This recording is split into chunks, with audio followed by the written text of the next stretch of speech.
Hi అండి. Last వీడియోలో నేను ఒకసారి చెట్లు నాటానని చెప్పాను కదా! చాలామంది అడిగారు చెట్లు ఎక్కడి నుంచి తీసుకున్నావని చెప్పేసి. ఈ నర్సరీ అయితే మా ఊరెళ్ళే దారిలోనైతే ఉంటది. ఈ నర్సరీలో అయితే ఈ చెట్లు తీసుకున్నాను. ఒకటైతే 200 పడింది. ఫ్రూట్స్ చెట్లు కాబట్టి ఏవైనా 200 అంట. కోకోనట్ అయితే 600, 500 అని చెప్పారు. మేమైతే తర్వాత కోకోనట్ తీసుకుంటామని చెప్పి ఓన్లీ ఫ్రూట్స్ చెట్లు మాత్రమే తీసుకున్నాము. ఈ తీసుకొని అయితే మేము కలంలోకి అయితే వెళ్ళిపోయాము. మేము వెళ్ళే టైంకి మా నాన్న అయితే తాటికాయలు అయితే కొట్టేసి కలం దగ్గర దాచారనమాట. ఇంక ఎండతో వెళ్ళాం కదని చెప్పేసి మా నాన్న కూడా తాటికాయలని మా కోసం కట్ చేసి ఇచ్చేస్తున్నారు.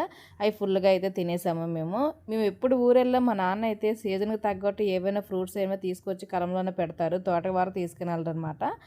ఎందుకంటే తోటకొస్తే మేమెక్కడ ఎండతో కష్టపడతామని చెప్పేసి మా నాన్న ఏదైనా మాకు కావాల్సితే అయితే వెంటనే కలంలోకి తీసుకొచ్చి పెడతారు. మేమైతే ఇంటి దగ్గర నుంచి కలం వరకు వస్తాము.